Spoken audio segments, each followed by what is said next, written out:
आज आप लोगों का गबन का पार्ट 15 होगा। 15वां भाग। ध्यान से सुनिए। रात को जालपा ने एक भयंकर स्वप्न देखा। वह चिल्ला पड़ी। रमा ने चौंक कर पूछा, क्या है जालपा, क्या स्वप्न देख रही हो? जालपा ने इधर उधर घबराई हुई आंखों से देखकर कहा, बड़े संकट में जान पड़ी थी, न जाने कैसा सपना देख रही थी। रमानाथ, क्या देखा? जालपा, क्या बताऊं, कुछ कहा नहीं जाता। देखती थी कि तुम्हें कई सिपाही पकड़े लिए जा रहे हैं। कितना भयंकर रूप था उनका। रमा का खून सूख गया। 2-4 दिन पहले इस स्वप्न को उसने हंसी में उड़ा दिया होता। इस समय वह अपने को सशंकित होने से रोक न सका, पर बाहर से हंसकर बोला, तुमने सिपाहियों से पूछा नहीं इन्हें क्यों पकड़ लिए जाते हो? जालपा, तुम्हें हंसी सूझ रही है और मेरा हृदय काँप रहा है। थोड़ी देर के बाद रमा ने नींद में बकना शुरू कर किया। अम्मा, कह देता हूँ, फिर मेरा मुंह न देखोगी, मैं डूब मरूंगा। जालपा को अभी तक नींद न आई थी। भयभीत होकर उसने रमा को जोर से हिलाया और बोली, मुझे तो हंसते थे और खुद बकने लगे। सुनकर रोए खड़े हो गए। स्वप्न देखते थे क्या? रमा ने लज्जित होकर कहा, हाँ जी, न जाने क्या देख रहा था, कुछ याद नहीं। जालपा ने पूछा, अम्मा जी को क्यों धमका रहे थे? सच बताओ, क्या देखते थे? रमा ने सिर खुजलाते हुए कहा, कुछ याद नहीं आता है, यूं ही बकने लगा हूँगा। जालपा, अच्छा तो करवट सोना, चित सोने से आदमी बकने लगता है। रमा करवट पौड़ गया, पर ऐसा जान पड़ता था मानो चिंता और शंका दोनों आंखों में बैठी हुई निद्रा के आक्रमण से उनकी रक्षा कर रही है। जगते हुए 2 बज गए। सहसा जालपा उठ बैठी और सुराही से पानी उड़ेलती हुई बोली, बड़ी प्यास लगी थी, क्या तुम अभी तक जाग रहे हो? रमानाथ, हाँ जी, नींद उचट गई है। मैं सोच रहा था तुम्हारे पास 200 रुपये कहाँ से आ गए।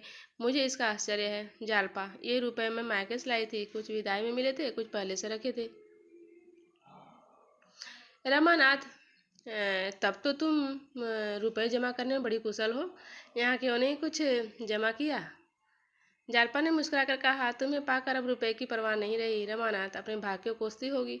जालपा, भाग्य को क्यों कोसूं? भाग्य को वो औरतें रोएं जिनका पति निखट्टू हो, शराबी हो, दुराचारी हो, रोगी हो, तानों से स्त्री को दे छेड़ता रहे, बात बात पर बिगड़े। पुरुष मन का हो तो स्त्री उसके साथ उपवास भी प्रसन्न रहेगी। रमा ने विनोद भाव से कहा, तो मैं तुम्हारे मन का हूँ? जालपा ने प्रेमपूर्ण गर्व से कहा, मेरी जो आशा थी उससे तुम कहीं बढ़कर निकली। मेरी 3 सहेलियां हैं, एक का भी पति ऐसा नहीं है। एक एमए है पर सदा रोगी, दूसरा विद्वान भी है और धनी भी, पर वेश्यागामी, तीसरा घर घुस्सू है और बिल्कुल निकट्ठू। रमा का हृदय गदगद हो उठा। ऐसी प्रेम मूर्ति और दया की देवी के साथ उसने कितना बड़ा विश्वासघात किया। इतना दुराव रखने पर भी जब इसे मुझसे इतना प्रेम है तो मैं उसे निष्कपट होकर रहता तो मेरा जीवन कितना आनंदमय होता। प्रातःकाल रमा ने रतन के पास अपना आदमी भेजा। खत में लिखा, मुझे बड़ा खेद है कि जालपा ने अपने आपके साथ ऐसा व्यवहार किया जो उसे न करना चाहिए था। मेरा विचार यह कदापि न था कि रुपए आपको लौटा दूं। मैंने शराब को ताकीद करने के लिए उसे रुपए ले लिए थे। कंगन 2-4 रोज में अवश्य मिल जाएंगे।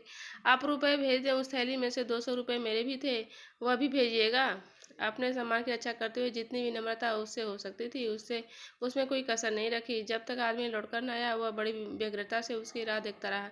कभी सोचता कहीं बहाना न कर दे या घर पर मिले ही नहीं, या 2-4 दिन के बाद देने का वादा करे। सारा दारोमदार रतन के रुपए पर था। अगर रतन ने साफ जवाब दे दिया तो सर्वनाश। उसकी कल्पना से ही रमा के प्राण सूखे जा रहे थे।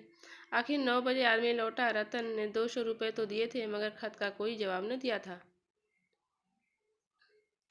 रमा ने निराश आंखों से आकाश की ओर देखा। सोचने लगा, रतन ने खत का जवाब क्यों नहीं दिया? क्या मामूली शिष्टाचार भी नहीं जानती? कितनी मक्कार औरत है। रात को ऐसा मालूम होता था कि साधुता और सज्जनता की प्रतिमा ही है, पर दिल में यह गुब्बार भरा हुआ था। शेष रुपयों की चिंता में रमा को नहाने खाने की भी सुध न रही। कहार अंदर गया तो जालपा ने पूछा, तुम्हें कुछ काम धंधे की भी खबर है कि मटर गश्ती करते रहोगे? 10 बज रहे हैं और अभी तक तरकारी भाजी का कहीं पता नहीं। कहा ने त्योरिया में कहा, तो का 4 हाथ गोड़ कर ले कामे से तो गवा रहीन। बाबू मेम साहब के 3 रुपया लेवे का भेजिल रहा। जालपा, कौन मेम साहब? कहार, जौन मोटर पर चढ़कर आवत हैं। जालपा, तो लाए रुपए? कहार, लाए कहाँ ही नहीं, पृथ्वी के छोर पर तो रहत है, दौड़त दौड़त गोड़ पिराए लगा। जालपा, अच्छा चटपट जाकर तरकारी लाओ। कहार तो उधर गया। रमा रुपए लिए हुए अंदर पहुंचा तो जालपा ने कहा, तुमने अपने रुपए रतन के पास से मंगवा लिए ना, अब तुम मुझसे न लोगे? रमा ने उदासीन भाव से कहा, मत दो। जालपा, मैंने तो कह दिया था रुपए दे दूंगी, तुम्हें इतनी जल्दी मंगाने की क्यों सूझी? समझी समझी होगी, इन्हें मेरा विश्वास भी नहीं। रमा ने हताश होकर कहा, मैंने रुपए नहीं मांगे थे, केवल इतना ही लिख दिया था कि थैली में से 200 रुपये ज्यादा हैं, उसने अपने ही आप भेज दिए। जालपा ने हंसकर कहा, मेरे रुपए बड़े भाग्यवान हैं, दिखाऊं? चुन चुन कर नए रुपए रखे हैं, सब इसी साल है चमाचम, देखो तो आंखें ठंडी हो जाएं। इतने में किसी ने नीचे से आवाज दी, बाबूजी, सेठ ने रुपए के लिए भेजा है। दयानाथ स्नान करने अंदर आ रहे थे, सेठ के प्यादे को देखकर पूछा, कौन सेठ, कैसे रुपए? मेरे यहाँ किसी के रुपए नहीं आते। प्यादा, छोटे बाबू ने कुछ माल लिया था, साल भर हो गए, अभी तक एक पैसा नहीं दिया। सेठ जी ने कहा, बात बिगड़ने पर रुपए दिए तो क्या दिए, आज कुछ जरूर दिलवा दीजिए। दयानाथ ने रमा को पुकारा और बोले, देखो किस सेठ का आदमी आया है, उसका कुछ हिसाब बाकी है, हिसाब क्यों नहीं कर देते, कितना बाकी है इसका? रमा कुछ जवाब न देने पाया था कि प्यादा बोल उठा, पूरे 700 में बाबूजी। दयानंद की आंखें मस्तक तक पहुंच गई। 700? क्यों जी, यह तो 700 वो कहता है। रमा ने टालने की आदत से कहा, मुझे ठीक मालूम नहीं। प्यादा, मालूम क्यों नहीं, पूजा तो मेरे पास है, तब से कुछ दिया ही नहीं, कम कहाँ से हो गए? रमा ने प्यादे को पुकार कर कहा, चलो तुम दुकान पर, मैं खुद आता हूँ। प्यादा, हम बिना कुछ लिए न जाएंगे साहब, आप यूं ही टाल दिया करते हैं और बातें हमको सुननी पड़ती है। रमा सारी दुनिया के सामने जलील बन सकता था, किंतु पिता के सामने जलील बनना उसके लिए मौत से कम न था। जिस आदमी ने उसे अपने जीवन में कभी हराम का एक पैसा न छुआ हो, जिसे किसी से उधार लेकर भोजन करने के बदले भूखों सो रहना मंजूर हो, उसका लड़का कितना इतना बेशर्म और बेगैरत हो, रमा पिता की आत्मा का घोर अपमान न कर सकता था। वह उन पर यह बात प्रकट न होने देना चाहता था कि उनका पुत्र उनके नाम को बट्टा लगा रहा है। कर्कश स्वर में प्यादे से बोला, तुम अभी यहीं खड़े हो, हट जाओ, नहीं धक्के देकर निकाल दिए जाओगे। प्यादा, हमारे रुपए दिलवाइए, हम चले जाएं। हमें क्या आपके द्वार पर मिठाई मिलती है? रमाना, तुम न जाओगे? जाओ, लाल से कर देना, नालिश कर दे। दयानाथ ने डांट कर कहा, क्या बेशर्मी की बातें करते हो जी, जब गिरह में रुपए न थे तो चीज ही क्यों लाए, और जब लाए तो जैसे बने वैसे रुपए अदा करो। कह दिया नालिश कर दो। नालिश कर देगा तो कितनी आबरू रह जाएगी, इसका भी कुछ ख्याल है? सारे साल में उंगलियां उठेंगी, मगर तुम्हें इसकी क्या परवाह? तुमको यह सूझी क्या कि एक बार की इनकी इतनी बड़ी गठरी सिर पर लाद दी?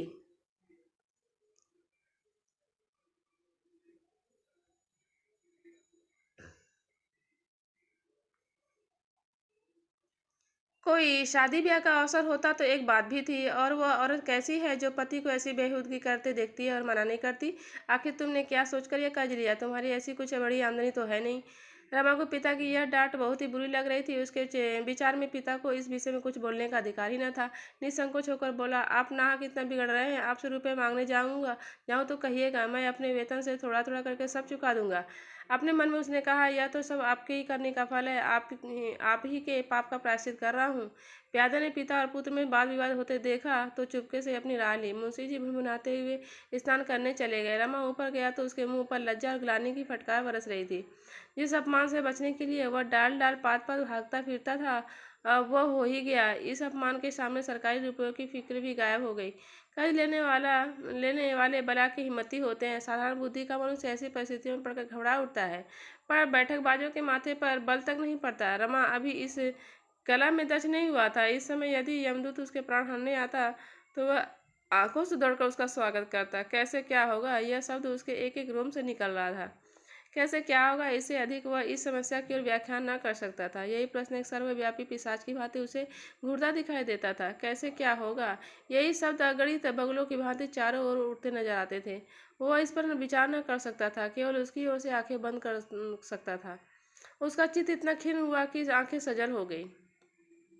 जालपा ने पूछा, तुमने तो कहा था इसके अब थोड़े ही रुपए बाकी हैं। रामानंद सिर झुकाकर कहा, यह दुष्ट झूठ बोल रहा था, मैंने कुछ रुपए दिए हैं। जालपा, दिए होते तो कोई रुपयों का तकाजा क्यों करता? जब तुम्हारी आमदनी इतनी कम थी तो गहने लिए ही क्यों? मैंने तो कभी जिद भी न की थी, और मान लो मैंने 2-4 बार कही भी तो तुम्हें समझ बूझ कर काम करना चाहिए था। अपने साथ मुझे भी 4 बातें सुनवा दी।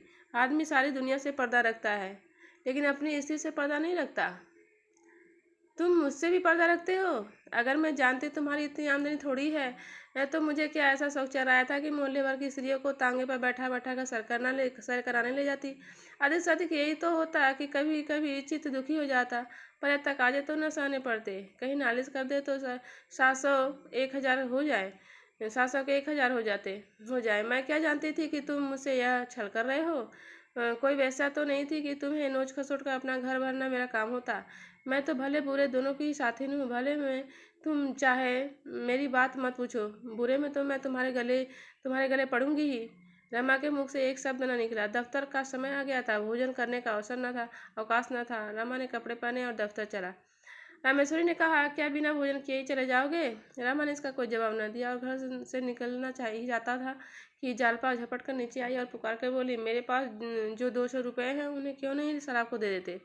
रमा ने चलते वक्त जानबूझ के जालपा से रुपये न मांगे थे। वह जानता था जालपा मांगते ही दे देगी, लेकिन इतनी बातें सुनने के बाद अब रुपये के लिए उसके सामने हाथ फैलाते उसे संकोच ही नहीं, भय होता था कहीं वह फिर न उपदेश देने बैठ जाए। इसकी अपेक्षा आने वाली विपत्तियां कहीं हल्की थी, मगर जालपा ने उसे पुकारा तो कुछ आशा बंधी। ठिठक गया और बोला, अच्छी बात है, लाओ दे दो। वह बाहर के कमरे में बैठ गया। जालपा उठ दौड़कर ऊपर से रुपए लाई और गिन गिन कर उसकी थैली में डाल दिए। उसने समझा था रमा रुपए पाकर फूला न समाएगा, पर उसकी आशा पूरी न हुई। अभी 300 रुपये और की फिक्र करनी थी। वह कहाँ से आएंगे? भूखा आदमी इच्छापूर्ण भोजन चाहता है, पर 2-4 फुलकों से उसकी तुष्टि नहीं होती। सड़क पर आकर रमा ने एक तांगा लिया और उससे जॉर्ज टाउन चलने को कहा। शायद रतन से भेंट हो जाए। हुआ चाहे तो 300 रुपये का बड़ी आसानी से प्रबंध कर सकती है। रास्ते में वह सोचता जाता था, आज बिल्कुल संकोच न करूंगा। जरा देर में जॉर्ज टाउन आ गया। रतन का बंगला भी आया। वह बरामदे में बैठी थी। रमा ने उसे देखकर हाथ उठाया। उसने भी हाथ उठाया, पर वहां उसका सारा संयम टूट गया। वह बंगले में न जा सका। तांगा सामने से निकल गया। रतन बुलाती तो वह चला जाता। वह बरामदे में न बैठी होती तब भी शायद वह अंदर जाता, पर उसे सामने बैठे देखकर वह संकोच में डूब गया। जब तांगा गवर्नमेंट हाउस के पास पहुंचा तो रमा ने चौंक कहा, चुंगी के दफ्तर चलो। तांगे वाले ने घोड़ा फेर दिया। 11 बजते बजते रमा दफ्तर पहुंचा। उसका चेहरा उतरा हुआ था, छाती धड़क रही थी। बड़े बाबू ने जरूर पूछा होगा, जाते ही बुलवाएंगे। दफ्तर में जरा भी रियायत नहीं करते। तांगे से उतरते उसने पहले अपने कमरे की तरफ निगाह डाली। देखा कई आदमी खड़े उसकी राह देख रहे हैं। वह उधर न जाकर रमेश बाबू के कमरे की ओर गया। रमेश बाबू ने पूछा, तुम अब तक कहाँ थे जी? खंजाची साहब तुम्हें खोजते फिरते हैं। चपरासी मिला था? रमा ने अटकते हुए कहा, मैं घर पर न था, जरा वकील साहब की तरफ गया था। एक बड़ी मुसीबत में फंस गया हूँ। रमेश, कैसी मुसीबत? घर पर तो कुशल है? रमानाथ जी, हाँ घर पर तो कुशल है। कल शाम को यहाँ काम बहुत था। मैं उसमें ऐसा फंसा कि वक्त की कुछ खबर ही न रही। जब काम खत्म करके उठा तो खजांची साहब चले गए थे। मेरे पास आमदनी के 800 रुपये थे। सोचने लगा, इसे कहाँ रखूँ? मेरे कमरे में कोई संदूक ही नहीं है। यही निश्चय किया कि साथ लेता जाऊँ। 500 रुपये नगद थे, वह तो मैंने थैले में रखे थे। 300 रुपये के नोट जेब में रख लिए और घर चला। चौक में 2-1 चीज़ें लेनी थी। उधर से होता हुआ घर पहुंचा तो नोट गायब थे। रमेश बाबू ने आंखें फाड़कर कहा, 300 के नोट गायब हो गए? रमानाथ, जी हाँ, कोट के ऊपर के जेब में थे, किसी ने निकाल लिए। रमेश, और तुमको मारकर थैली नहीं छीन ली? रमानाथ, क्या बताऊं बाबूजी, तब से चित्त की जो दशा हो रही वह बयान नहीं कर सकता। तब से अब तक किसी फिक्र में दौड़ रहा हूँ, कोई बंदोबस्त न हो सका। रमेश, अपने पिता से तो तुमने कहा ही न होगा। रमानाथ, उनका स्वभाव तो आप जानते हैं। रुपए तो न देते, उल्टी डांट सुनाते। रमेश, तो फिर क्या फिक्र करोगे? रमानाथ, आज शाम तक कोई ना कोई फिक्र करूंगा ही। रमेश ने कठोर भाव धारण करके कहा, तो फिर करो ना। इतनी लापरवाही तुमसे कैसे हो, यह मेरी समझ में नहीं आता। मेरी जेब से तो आज तक एक पैसा न गिरा। आंखें बंद करके रास्ता चलते हो या नशे में थे? मुझे तुम्हारी बात पर विश्वास नहीं आता। सच सच बतला दो, कहीं अनाप शनाप तो नहीं खर्च कर डाले? उस दिन तुमने मुझसे रुपए मांगे थे। रमा का चेहरा पीला पड़ गया। कहीं कलई तो नहीं खुल जाएगी। बात बनाकर बोला, क्या सरकारी रुपया खर्च कर डालूंगा? उस दिन तो आपसे रुपए इसलिए मांगे थे कि बाबूजी को एक ज़रूरत आ पड़ी थी। घर में रुपए न थे। आपका खत मैंने उन्हें सुना दिया था। बहुत हंसे, दूसरा इंतजाम कर लिया। इन नोटों के गायब होने का तो मुझे खेद खुद आश्चर्य है। रमेश, तुम्हें अपने पिताजी से मांगते संकोच होता हो तो मैं खत लिख कर मंगवा लूँ। रमा ने कानों पर हाथ रखकर कहा, नहीं बाबूजी, ईश्वर के लिए ऐसा न कीजिएगा। ऐसा ही ऐसी ही इच्छा हो तो मुझे गोली मार दीजिए। रमेश ने एक क्षण तक कुछ सोचकर कहा, तुम्हें विश्वास है शाम तक रुपए मिल जाएंगे? रमानाथ, हाँ, आशा तो है।